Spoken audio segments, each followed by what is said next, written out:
Hallelujah. ये समय है हम परमेश्वर के भवन के लिए, परमेश्वर के राज्य के लिए बोएंगे।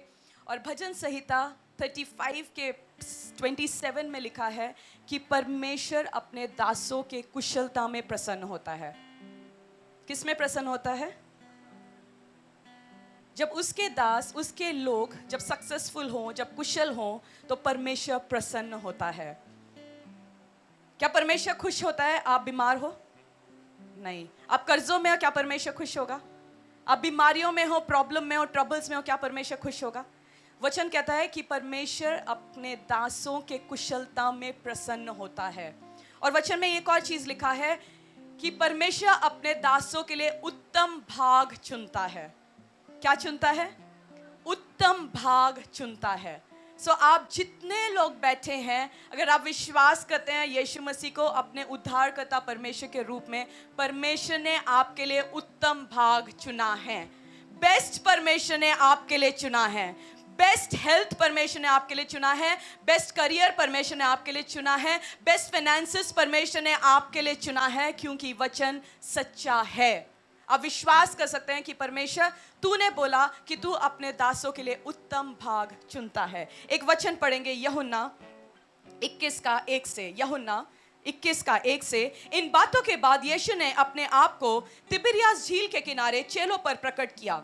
अब ये आपको ये समझना बहुत जरूरी है कि ये बात तब हुई जब यीशु मसीह मर चुके थे और वो जीवित हुए, और उन्होंने अपने चेलों के सामने उन्होंने जब अपने आप को प्रकट किया, ये तब की बात है।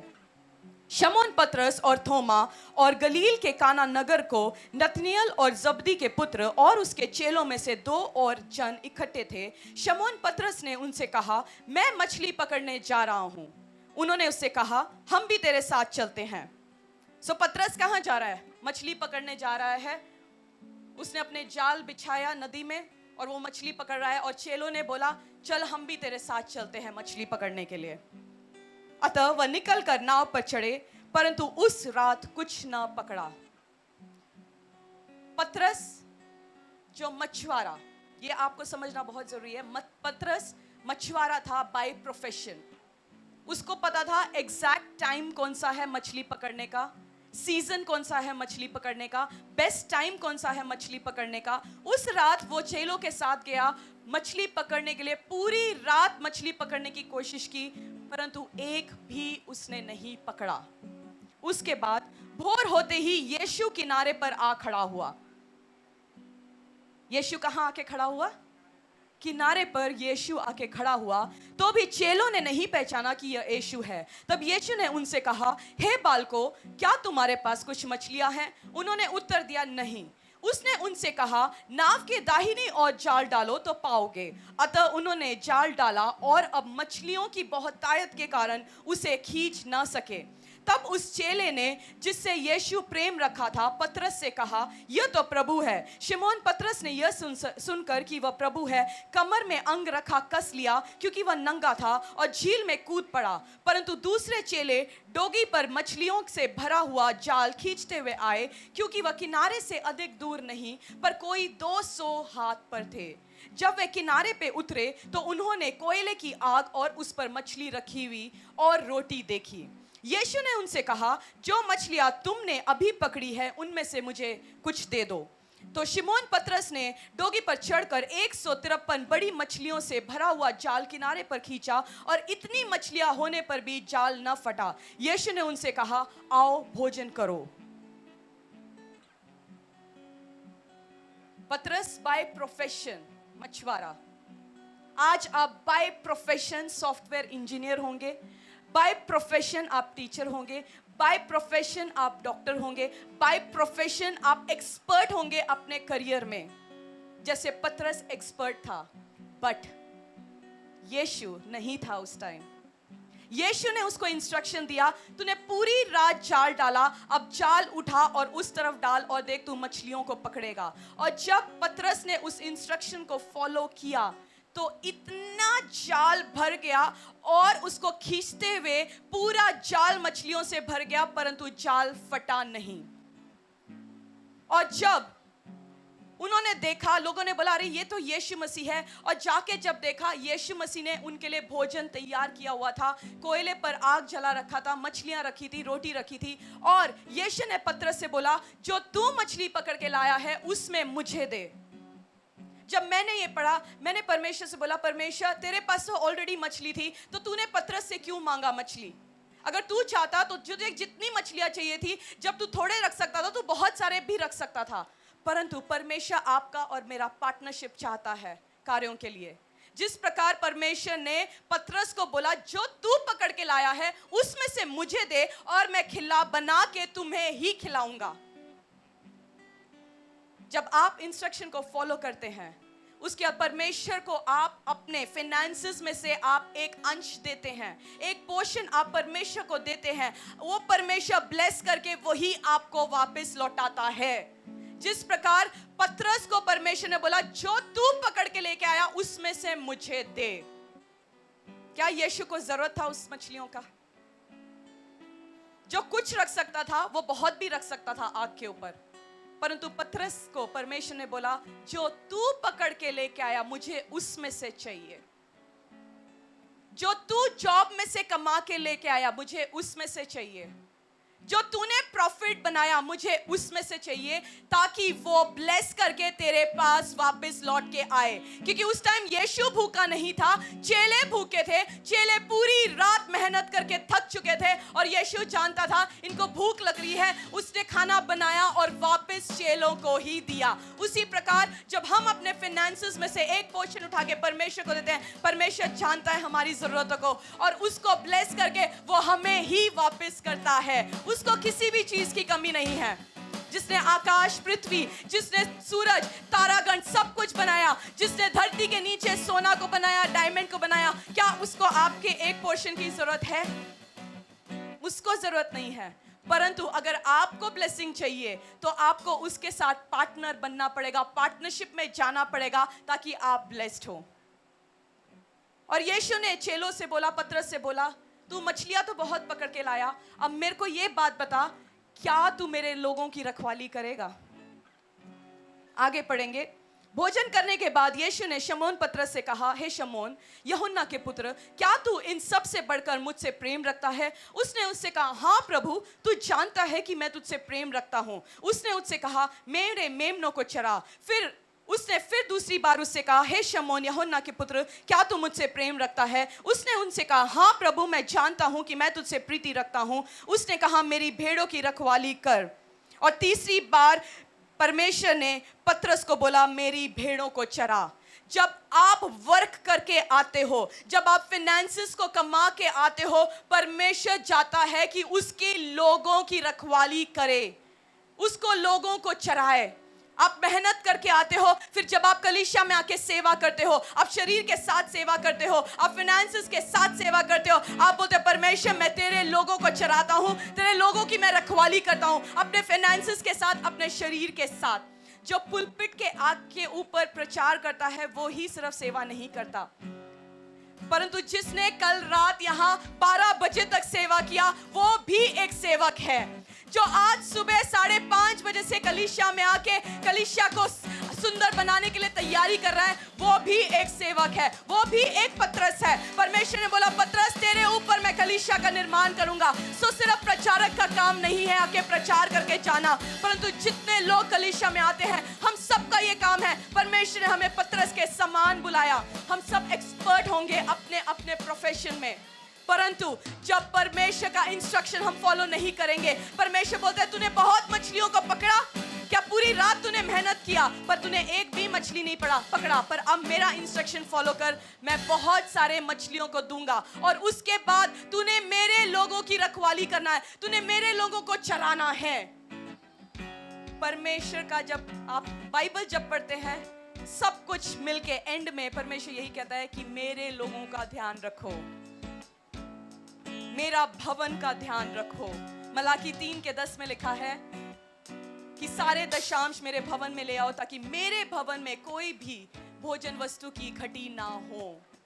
सारे दशांश, आपके कमाई का 10वां हिस्सा, 99.8% नहीं, पूरा परमेश्वर चाहता है। ये नहीं कि आपने उसमें से एक पोर्शन थोड़ा परसेंटेज कम कर दिया, बोला कि इस महीने मेरे बहुत कर्जे हैं, मेरे बहुत प्रॉब्लम है, इस महीने मुझे बच्चों को वेकेशन में घुमाने लेके जाना है। नहीं, परमेश्वर ने बोला सारे दशांश, टू द पॉइंट। परमेश्वर ने पतरस को बोला तूने पूरी रात मेहनत किया, अब जाल उस तरफ को डाल।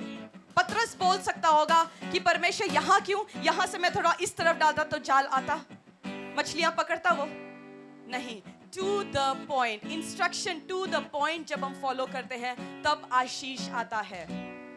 आप बोलेंगे पास जी इस बार 10% नहीं 9.8% मैं डालूंगा, थोड़ा सा परसेंटेज मैं अपने पास रखूंगा क्योंकि बहुत प्रॉब्लम है घर में। टू द पॉइंट जब आप इंस्ट्रक्शन को फॉलो करते हैं तब आप आशीषित होते हैं। और परमेश्वर ने बोला मेरे भवन में, मेरे स्टोर हाउस में, कौन सा भवन? जो आपका भवन है। व्यवस्था विवरण 14:22 में लिखा है, बीज की सारी उपज में से उसका दशांश अलग करना और जिस स्थान को तेरा परमेश्वर यहोवा अपने नाम का निवास ठहराने के लिए चुन ले उसमें ले आना। आपके लिए परमेश्वर ने एक कलीसिया को चुना है। उस कलीसिया जो परमेश्वर ने आपके लिए चुना है, वहां पे आपने अपने दशांश को बोना है। ये नहीं कि आप कलीसिया तो कहीं और अटेंड कर रहे हैं और दशांश कहीं और आप बो रहे हैं। आज वेकेशन में चले गए और बोला कि आज हम वेकेशन में वहां घूम रहे हैं इसलिए अपना दशांश हमने वहीं डाल दिया। नहीं, जो कलीसिया, जो मंदिर, जो भवन परमेश्वर ने आपके लिए चुना है, जहां से आप आत्मिक खाना खाते हो, स्पिरिचुअल खाना जहां से आप खाते हो, वहां आपको दशांश डालना है। आप विजिट कर रहे हो, आप अपने ऑफरिंग्स को बोइए, परंतु दशांश वहीं बोना है जहां से आप आत्मिक खाना खा रहे हैं। जो कलीसिया, जहां से आप स्पिरिचुअल फूड ले रहे हैं, जो आपका कलीसिया है। सो आपका कलीसिया कौन सा है? जहां आज आप बैठे हैं, यह आपका कलीसिया है। और परमेश्वर ने बोला सारे दशांश मेरे भवन में लेके आओ ताकि मेरे भवन में किसी भी भोजन वस्तु की कमी ना हो। ऐसा करके मुझे परखो। परमेश्वर चाहता है हम परमेश्वर को बेस्ट दे। परमेश्वर ने पतरस को बोला जो तू पकड़ के लेके आया उसमें से मुझे दे। पहले ये नहीं बोला पतरस जा, तूने मछुआरे का प्रोफेशन छोड़ दिया था, परंतु जब तूने रीस्टार्ट कर दिया, जा अपने कर्जों को खत्म कर, जा अपने फैमिली को फीड कर, फिर आके मुझे उसमें से थोड़ा दे दे। नहीं, परमेश्वर ने पतरस को बोला जो तू पकड़ के लेके आया मुझे दे। फिर बाकी पतरस अपने घर लेके गया, चेले अपने घर लेके गए। सो परमेश्वर जो हमें फाइनेंसेस को देता है, जब परमेश्वर हमें ब्लेस करता है, तो पहला हिस्सा हमारा परमेश्वर का है। हमारा किराया नहीं, दूध का बिल नहीं, बच्चों का फीस नहीं, ऑटो का किराया नहीं, परंतु पहला पोर्शन परमेश्वर का है। क्योंकि जब आप परमेश्वर को प्रथम स्थान दोगे तो परमेश्वर भी आपको वही आदर देगा। परंतु जब आप परमेश्वर को रिजेक्टेड दोगे, जो खराब है, जो खत्म है, जब आप परमेश्वर को वो ऑफर करोगे तो परमेश्वर भी ऐसे ही आशीष आपको देगा। एक और वचन पढ़ेंगे, मलाकी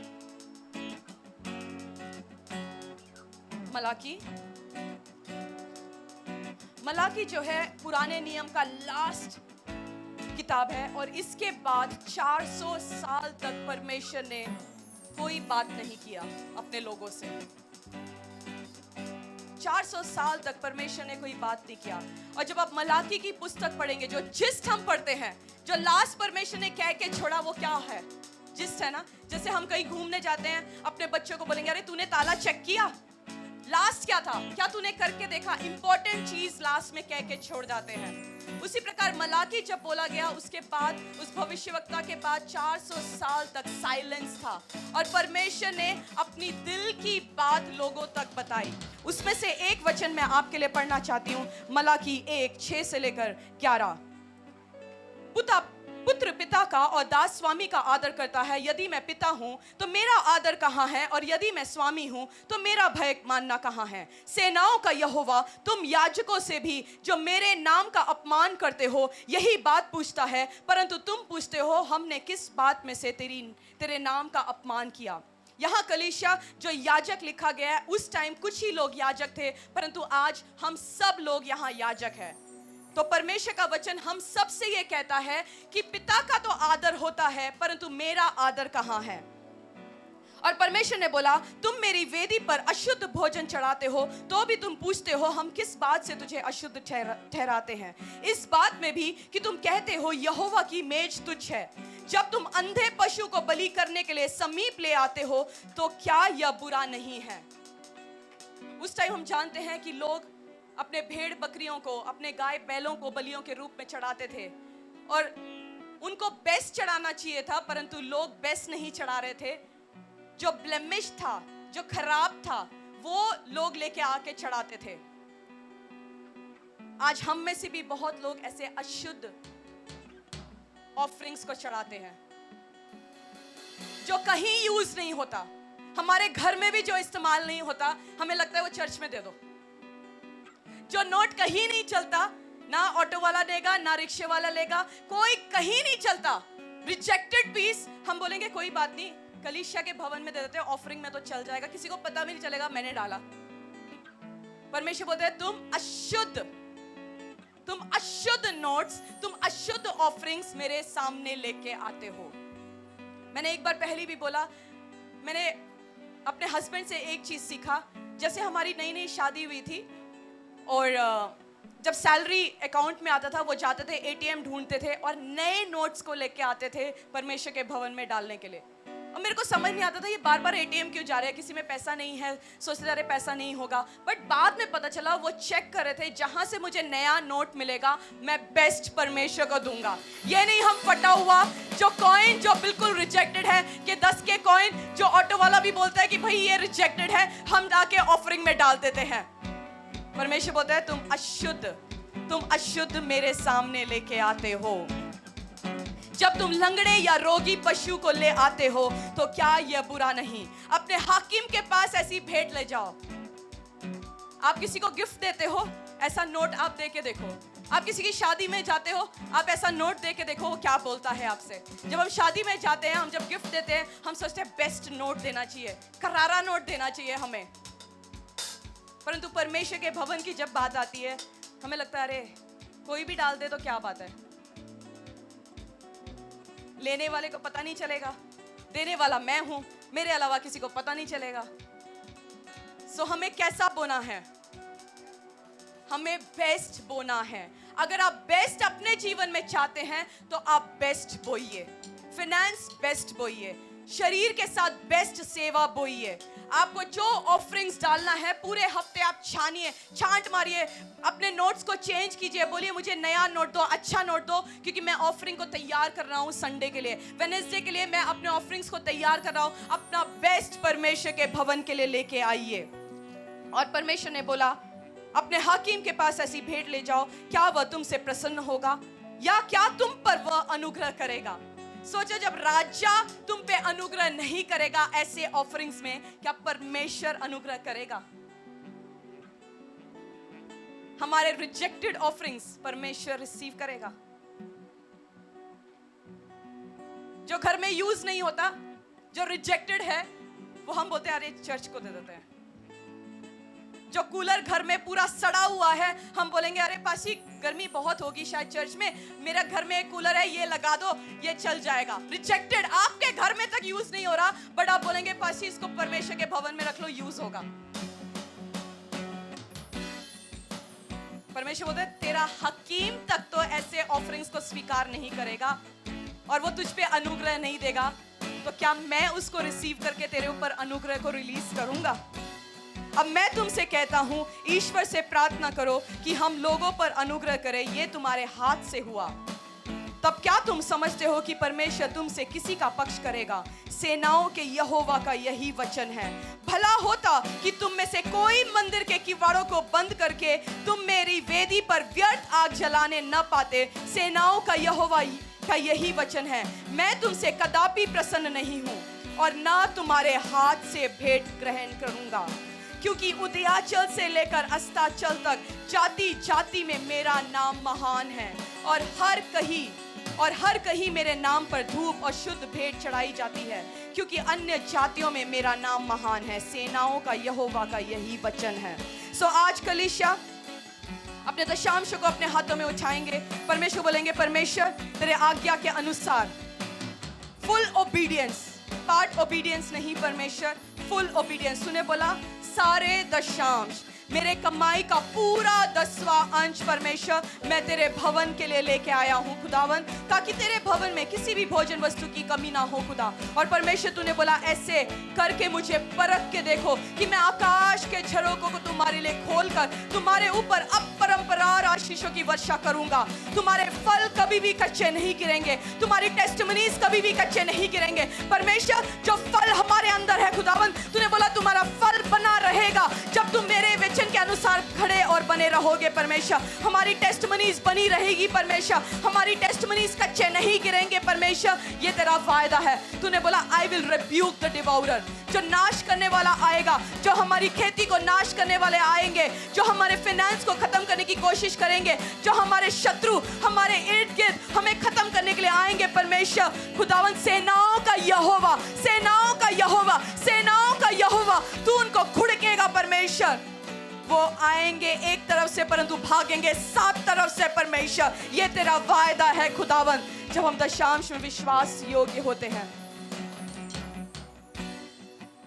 जीसस किचन के लिए जो आप ऑफरिंग्स को लेके आए हैं, आप ड्राई राशन लेके आए हैं, जैसे आप जानते हैं कि जीसस किचन हर महीने फादर टू फादरलेस, हर महीने विधवाओं के लिए, अनाथों के लिए, और अब सिर्फ विधवाओं अनाथों के लिए नहीं परंतु जो जरूरतमंद लोग हैं उनके घर में भी राशन जाता है।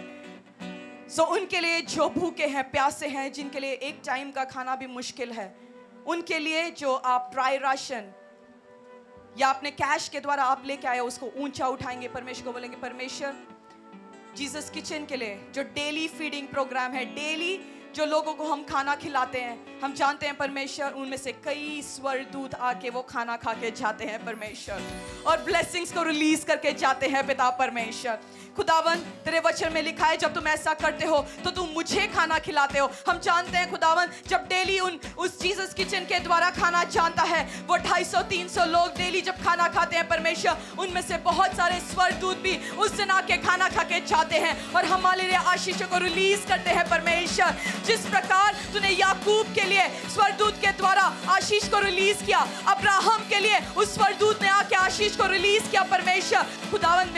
मैं जानता हूं पिता जीसस किचन के द्वारा परमेश्वर वो स्वर्गदूत आके हमें आशीष को रिलीज करते हैं जो तेरे कमांड को फॉलो करते हैं परमेश्वर। तू उन स्वर्गदूतों का कमांड करता है कि जाओ temple of the most high God church के हर एक जीसस किचन के पार्टनर्स के लिए, हर एक फादर टू फादरलेस के पार्टनर्स के लिए आशीषों को रिलीज करो, और वो एंजल्स तेरे कमांड को पूरा करते हैं परमेश्वर। धन्यवाद करते हैं पिता परमेश्वर जीसस किचन के लिए और फादर टू फादरलेस के लिए हम जो लेके आए हैं, और जनरेटर के लिए जो आप बिग सीड लेके आए हैं उसको ऊंचा उठाएंगे, बोलेंगे परमेश्वर जनरेटर के लिए जो बिग सीड को हम लेके आए हैं खुदावन, तेरे भवन में किसी भी भोजन वस्तु की कमी नहीं होनी चाहिए परमेश्वर। और खुदावंत तूने बोला द ग्लोरी ऑफ लेबनन, सबसे बेस्ट परमेश्वर तेरे भवन में होना चाहिए खुदावन, बेस्ट जनरेटर तेरे भवन में होना चाहिए परमेश्वर। और इस जनरेटर के लिए जो हम बिग सीड को लेके आए हैं खुदावन, इसको रिसीव करना पिता परमेश्वर। और जैसे भजन संहिता 20:3 में लिखा है, वह तेरे सब अन्न बलियों को स्मरण करे और तेरे होम बलियों को ग्रहण करे, वह तेरे मन की इच्छा पूरी करे और तेरे सारी युक्तियों को सफल करे। परमेश्वर जितने लोग आज ऑफरिंग्स को लेके आए हैं जीसस किचन के लिए, फादर टू फादरलेस के लिए, जनरेटर के लिए, सुसमाचार के लिए, इवेंजलिज्म के लिए जो लेके आए हैं, पैम्फलेट्स के प्रिंटिंग के लिए जो लेके आए हैं परमेश्वर, इनके सब बलियों को तू ग्रहण करेगा और उनकी मन की इच्छा को तू पूरी करेगा अकॉर्डिंग टू साम परमेश्वर। उनकी सारी युक्तियों को तू सफल करेगा परमेश्वर, उनका करियर सफल होगा, उनका बिजनेस सफल होगा, और शैतान की हर एक युक्तियों को उनके फाइनेंसेस के ऊपर से तू डांटेगा, हर एक कर्जे को तू डांटेगा परमेश्वर, और तू इनको सिर बनाएगा, पूंछ नहीं बनाएगा परमेश्वर। तूने कहा तू मनोहर देश कहलाएगा खुदावन। पिता temple of the most high God church के हर एक फेथफुल टाइडर्स परमेश्वर, वो कभी भी टाइट नहीं होंगे परमेश्वर, परंतु वो ब्लेसेड मनोहर देश कहलाएंगे खुदावन। इसको रिलीज करते हैं पिता तेरे राज्य के बढ़ोतरी के लिए, सुसमाचार के लिए रिलीज करते हैं, यीशु के सामर्थी नाम से इस प्रार्थना को मांगते हैं, आमीन।